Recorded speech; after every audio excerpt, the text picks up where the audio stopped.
Welcome into the Supply Chain Spotlight presented by Dunavant. I'm Kaylee Nix, and joining me is Bill Dunavant, CEO and President over at Dunavant, calling us out of Memphis today. Bill, thank you for joining us once again. Love the office. I loved being there about 6 months ago before the Future of Supply Chain event, and I'm really excited to have you back chatting with us again. Thank you so much. It's always a great honor to support Freight Raise and another great Tennessee company. So the last time I was there with you guys, we were prepping for Future of Supply Chain, talking about how Memphis has this massive role in what goes on in our American supply chain, but also the global supply chain. We'll touch on that a little bit later as Memphis has made some big time moves. But first, of course, starting with Dunavant itself. Talk to us a little bit about where you guys sit right now, kind of the definition of the company, how current supply chain events are making you guys react in this market. What's going on with Dunavant? Well, as you know, we've been around a long time, and we came out of the raw cotton trading business as the largest trader of raw cotton in 2012, and I took the whole global supply chain group and moved that over with us because we were moving $250 million of freight when we were in cotton, and we did it really, really well for ourselves. And so our model is to try to take our solutions and our ability to manage costs for our customers across multiple types of verticals that we have at Dunavant. We've got 9 separate companies doing 9 separate things in the supply chain world, and they also interwork with each other to create solutions for our customers. And as you know, everybody knows, supply chain world has been as difficult an environment as we've ever seen the last 2 years with COVID and all the incumbent problems that we've had with supply chain issues, with employee issues, with inflation, with the job market. It's been a challenge, but it's been a challenge for us that we've been blessed. We've been growing much more than we thought we would be because customers want solutions. The thing with Dunavant that never ceases to surprise me, no matter who you talk to, whether it's Mark or whether it's Christy Geibel, who was on with us with Great Quarter Gals a couple weeks ago, or it's you yourself or your son, Billy, everybody just loves working there because the work that you guys do is so spread out worldwide, as you mentioned. It's in every single vertical, and that allows you guys to maintain market position, but also have some really intense growth. I want to talk a little bit about the last 2 years, of course, but even specifically in the last 6 months, how have things kind of changed? Of course, we're entering this period where people are talking about a freight recession. We're talking about a big time market slowdown, some economic uncertainty. How has the growth that you guys have undergone in the last 2 years during the pandemic put you in a successful position to handle now kind of the downturn on the market? Well, so every day in business changes. And if you're going to be in business and you're going to look in the rearview mirror, you're missing tomorrow. We look forward, we look backwards. And everything has been so stressed in the supply chain industry. And our model is simple.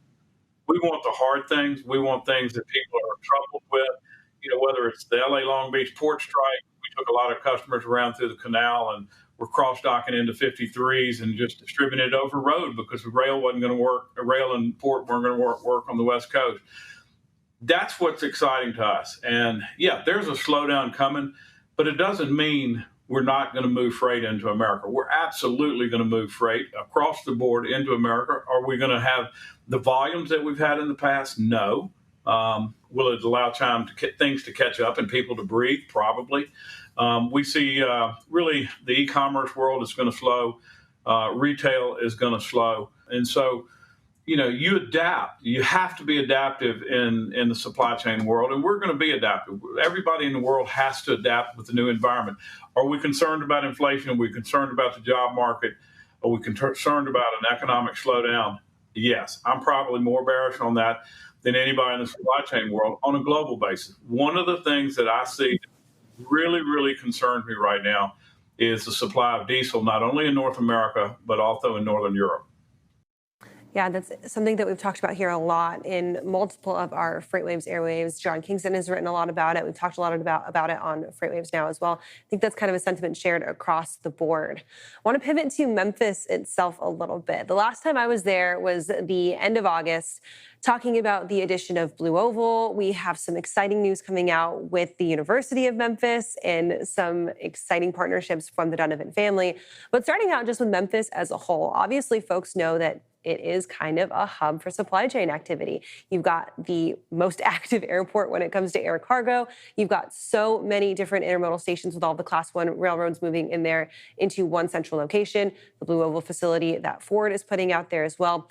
How does Memphis, in your eyes, fit into the global supply chain, not just our domestic supply chain here in America? Well, it's obviously very important. We saw that when we lost one of the bridges to a problem, an architectural problem. You talk about Blue Oval. What about Georgia Pacific coming to Jackson, Tennessee? Another $450 million investment in West Tennessee and in Tennessee. What a great win for the state. We keep seeing these things. I'm on the board of the Memphis Chamber of Commerce, and I'm telling you, the pipeline of businesses coming to Memphis has never been more robust, and it's robust with advanced manufacturing. Advanced manufacturing means Blue Oval.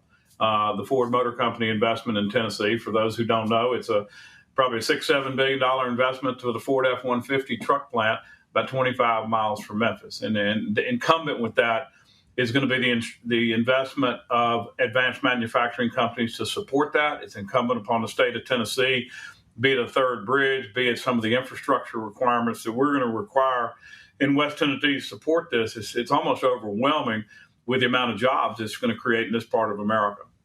Mm-hmm. Why do you think that so many companies are truly starting to see the value not only in Memphis but in Tennessee as a whole? I think central location is definitely one of those things. Built infrastructure is also definitely one of those things for Memphis. But why do you think so many people are now choosing to set up shop there in Memphis? Well, I'm not going to throw darts at other states in America, but I'm going to talk good about Tennessee. We don't have income tax in Tennessee. We have a sales tax to support our state. It's a right to work state. We don't have a haul tax on stocks. Tennessee is a very attractive place to live, and the cost of living, particularly here in Memphis, is very, very affordable, and we're seeing a lot of people take advantage of that. Having said that, North Mississippi, Eastern Arkansas, Memphis is stuck in the corner, but we've got two neighbors that are across the river and to the south of us that are thriving as well. And so this whole region, this whole Mid-South region, from a supply chain perspective, you said it, I didn't say it. We are a global leader in America from a supply chain perspective with the rivers and the road and the rail and the runways out at the airport. So we are very, very, very well positioned and excited about the growth ahead of us. You mentioned earlier, and of course, it's a well-known fact that the Dunavant family is generations and generations of Memphians, and that's such a point of pride for you guys. And I think that is absolutely incredible. It's something that you guys have taken, turned around, and now invested in the future of the transportation industry, specifically, as I mentioned earlier, with the University of Memphis. You guys have taken and endowed 5 chairs at the University of Memphis to support their supply chain program. Can you talk a little bit about how this is honoring your late father, his legacy, and really the entire legacy of the Dunavant family? Well, no, I appreciate that. We're going to be 100 years old in 28, and I'm a 6th generation Memphian. I got a 7th generation working for me out here, and I've got a grandchild, so that's 8 generations of Memphians here with the Dunavant family. My dad was very, very proud of his heritage in Memphis, in particular the cotton heritage. He was very proud of his education at the University of Memphis, and we're just blessed that he chose to endow 5 scholarships at the University of Memphis in their growing supply chain school. We have 2 great schools in Tennessee. You got the University of Tennessee with their supply chain logistics school, and Memphis has got a lot of catch up to do. But it's not a competition. It's about educating young people in the world of supply chain. We have a lot of work to do in Memphis. With the amount of jobs that are being created with Blue Oval and all the incumbent businesses to support Blue Oval, and education. And the University of Memphis really made the commitment from a supply chain perspective to grow that education platform for all of us in this community. Of course, at Memphis, you guys kind of sit halfway between the two powerhouses of supply chain education that are the University of Arkansas on the west side and the University of Tennessee on the east side.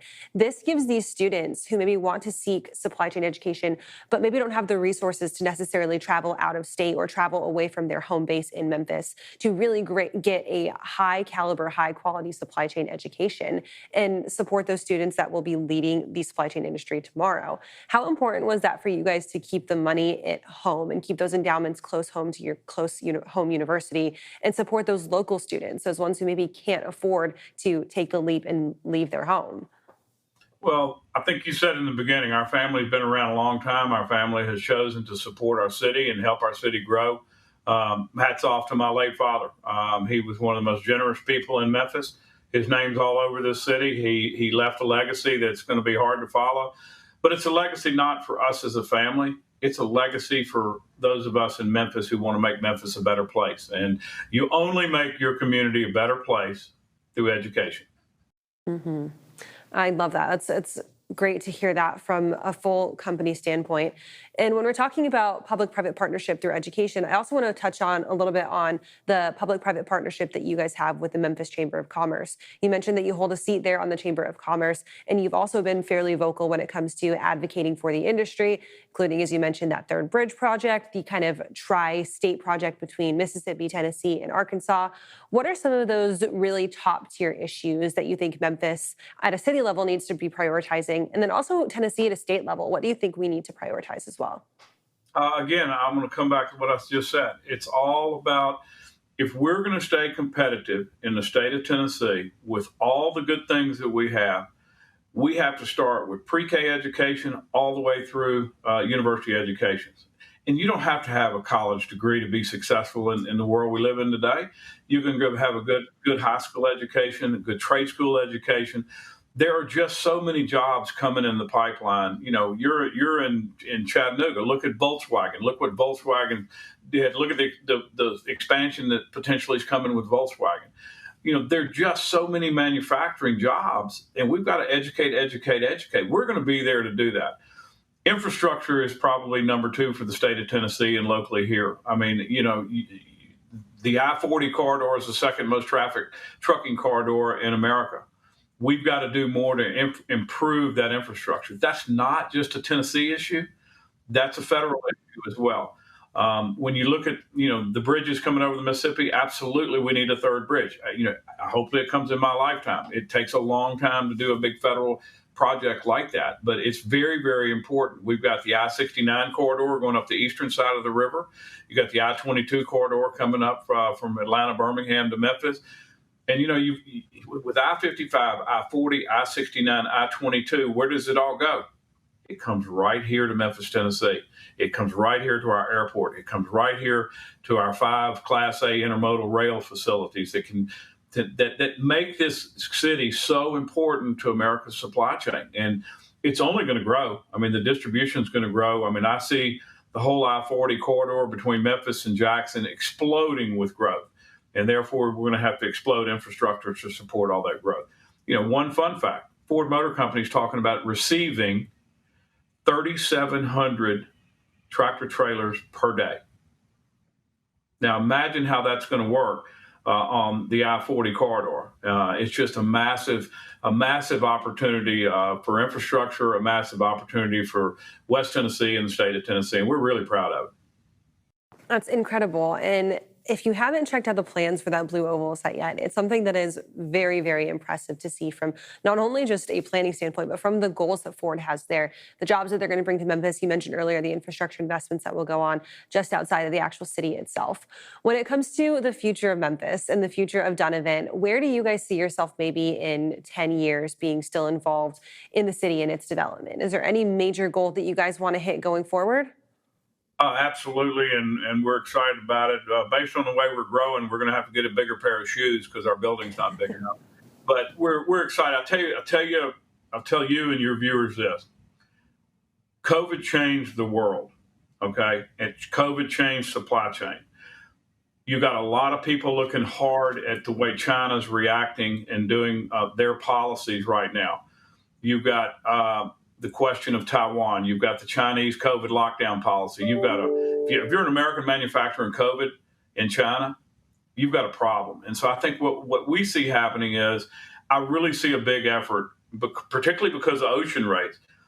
Do I want my manufacturing facility overseas, or do I want to bring it back to America and automate it and put robotics in it? So number one, we're really bullish on reshore, onshore America. I think that's where we're headed, and I think we're going to see more of that, not less of that.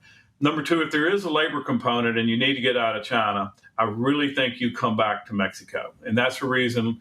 A year and a half ago, we opened a big cross-border Mexico operation.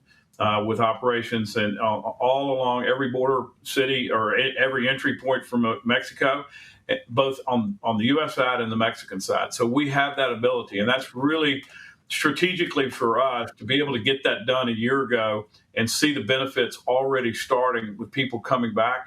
The surge in volume of freight coming from Mexico is astounding.